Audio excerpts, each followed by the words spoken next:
We do not try cases on television or in congressional hearings. Most anonymous leaks are not from the government officials who are actually conducting these investigations. We follow the rule of law, which means that we follow procedures and we reserve judgment. We complete our investigations and we evaluate all of the relevant evidence before we reach any conclusion. As far as we can tell, we don't know for sure, essentially no leaks whatsoever from Robert Mueller's team preceded today's bombshell indictment.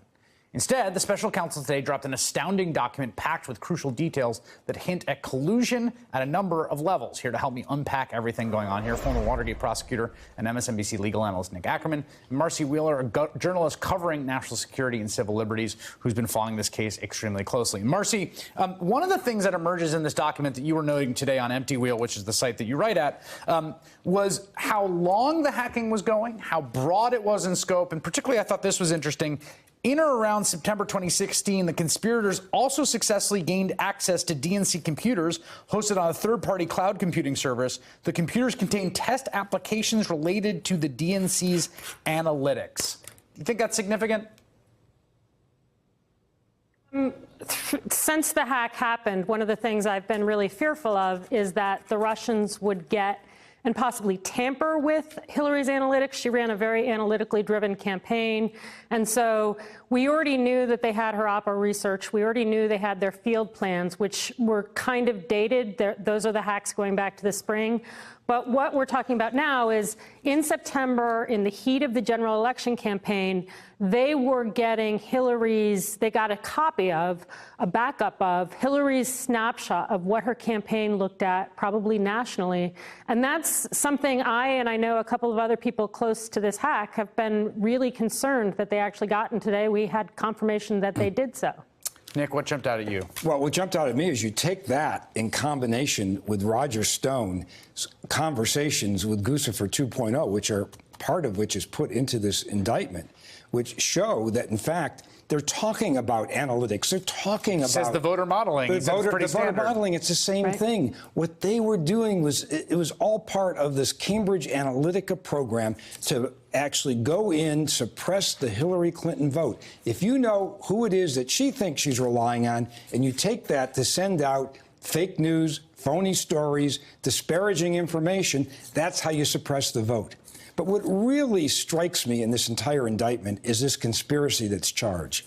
It's not just the hacking into the Democratic National Committee. It's also the staging of the emails that were hacked and the documents that were hacked. So once you start talking about the staging, you're talking about the American side of this equation. You're talking about the Trump campaign and how they used it. There is no way that the Russians knew how to use this material, knew when to release it, knew what the significance of it would be in various parts on a political level. No way, no how. Yeah, that's a question that hangs over this particularly, and there's a quoted moment where they're explaining to a GRU officer, WikiLeaks is like, we should get this out before the convention because then they're just going to have the nomination. So if we can move along on that, they're like, oh, yeah, that makes sense. There's also something, Marcy, you've been covering closely, which is the Board of Elections. And this has been something a little sort of adjacent to the main story of the Podesta hacks and the DNC hacks, because those were things we publicly saw. But we've gotten a lot of information that they were sort of knocking on the doors, messing with the systems of various state boards of elections.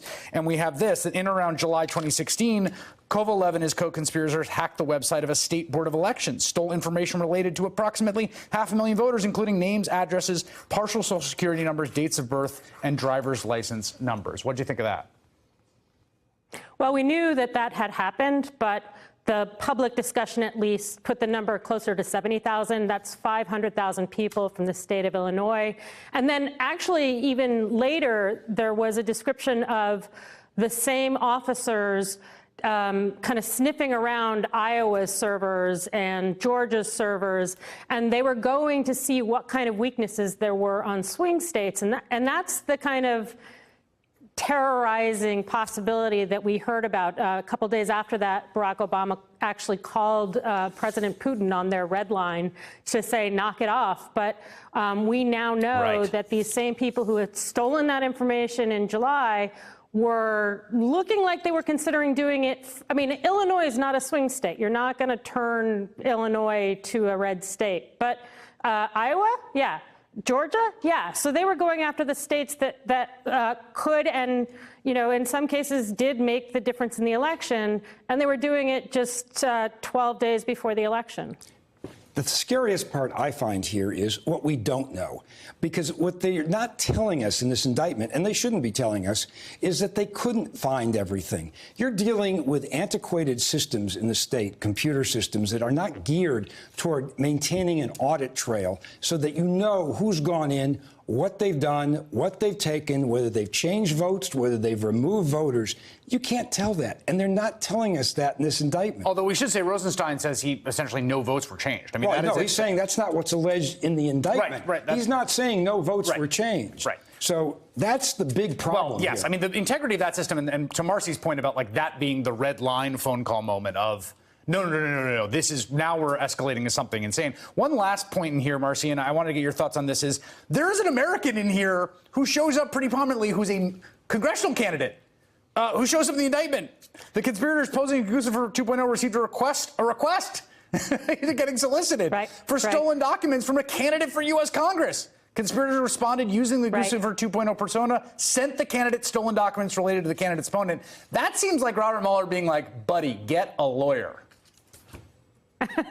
Well, he probably already has. We had known that a Republican consultant in Florida had gotten a huge dump, and that's also in the indictment, a huge dump of data. Again, this is Oppo research.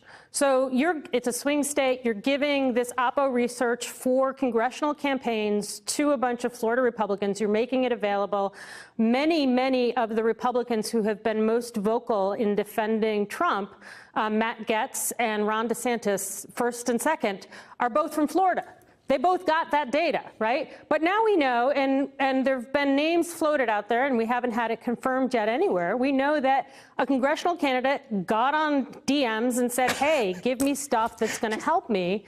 And that sounds like, because, as a number of people have pointed out, that was in mid-August. Like, if you knew enough to be following Guccifer 2.0 in mid-August, you knew that he was presumed to be a Russian persona. So call up the Russians, say, give me the stuff on my opponent and help me win in November. Just slide into those DMs. Nick Ackerman and Marcy Wheeler, thank you both. Hey there, I'm Chris Hayes from MSNBC. Thanks for watching MSNBC on YouTube. If you want to keep up to date with the videos we're putting out, you can click subscribe just below me or click over on this list to see lots of other great videos.